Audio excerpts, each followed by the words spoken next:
There is so much coming out of Russia right now, you almost can't believe this is all happening so fast. So the first thing we're going to do is I'm going to update you with what Putin said about this whole Wagner invasion and takeover. And please stick with me for this video because it's hard to find a video with a good English translation, but this is the best I could do. So again, stick with me. This is Putin's response to Wagner. And last night I spoke to the commander of the southern troops. This is a criminal, adventuristic campaign. It is equivalent to armed mutiny. Russia will defend itself and repel this inimical move. We are fighting for the life and the security of our citizens and our territorial integrity. It is a question of Russia's millennial history. This requires the unity of everyone and the consolidation of all elements. Everything has to be done in order to put this danger to rest. It is an attempt to subvert us from inside. This is treason. Now, this is the classic Putin move if you study the way he operates within Russia and why he's actually well supported within Russia, and we'll get to that. He always uses this is the history of Russia you're fighting for. Russia will collapse. Everyone's coming after Russia. We need to rally together. This is how he really got hype initially for the conflict in Ukraine. Now, as far as how many people are supporting Russia from within, as in the Russian military, well, it's not looking that great for President Putin. Now, Prigozhin, the head of Wagner, is unable to not respond. He always has to respond to what Putin says, and he always has to respond to what Russia is saying about Wagner. And I think this is actually a really good move. Make no mistake, I am not on the side that Wagner are good people. I've actually always been super critical of Wagner on this YouTube channel, and maybe I'll make a video about why Wagner, you might need to reconsider how much we are hyping them up, but nonetheless, Ukraine is loving this. But again, Prigozhin pretty much called out Putin and said, hey, we're coming for Moscow, and they literally said there's going to be a new president. As far as Shoigu, Prigozhin does not see Shoigu as a legitimate military leader. I don't think anyone does. I never did. At the beginning of this conflict, I even have videos saying, why is Shoigu in charge of anything?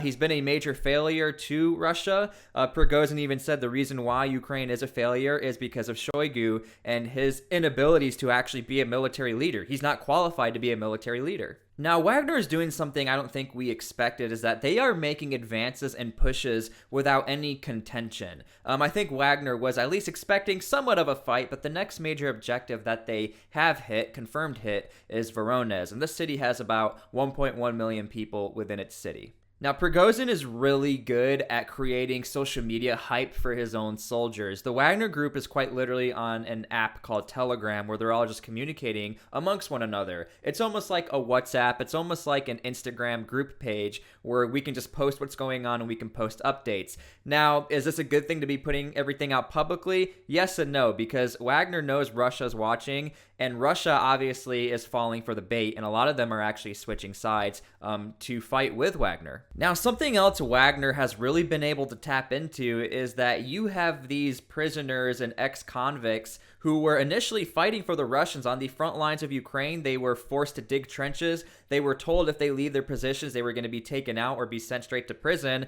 These guys now want to fight for Wagner. And again, this is why I say the Wagner hype is real, because they're seeing a leader who wants to work with them. And now these guys are seeing an opportunity to become a part of something that's bigger than themselves. And I think that's what Wagner is trying to emulate here. Putin is emulating, we need to save the country. Wagner is emulating, we also need to save the country. But again, the main point is that you have prisoners here now swearing allegiance, and you can see everything is happening in real time and is happening on social media. I don't think this is on purpose. I think this is how the Russians are communicating through, again, the Telegram app. Again, because a lot of social media websites are also banned, like TikTok and Facebook, things like that. Now, some other really crazy news is that an entire Russian Special Forces Brigade, the 22nd Russian Special Forces Brigade, has switched over to the Wagner side. This is the elite of the elite who are willing to switch sides. We don't know why they're doing it. We can only assume that Prigozhin must have some sort of contacts or has connected with the Russian military in a way that has persuaded them to fight with Wagner. Because look, these guys can put up a fight against Wagner. We're making it seem like Wagner is like the greatest unit of all time and no one can stop them. They are all Delta SEAL Team 6 operators.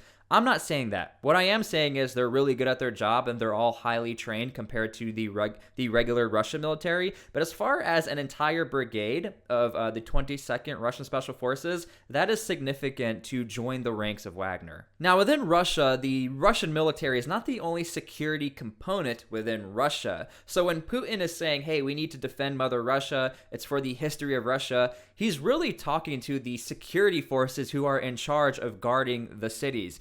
Because Russia can't rely too much on their military. Again, at the beginning of this video, I had mentioned, remember, we are at a conflict with Ukraine. You have Ukraine versus Russia, so Russia can't pull their best units, otherwise they'll get counterflanked. So right now, Putin is talking to his security forces, the SWAT teams, the police forces, things like that, and it looks like they are changing sides over to Wagner as well in some locations. I'm not saying everyone, but it looks like nobody wants to fight Wagner because they're like, what's the point? We've been treated like crap. Maybe this is an opportunity where things can change. Now, what we need to look for and what the big update is going to be, where is Putin operating out of, and what is going to be the end result? Are the soldiers really going to trust Putin? Are the people of Russia going to rally behind Putin and help him out and fight Wagner?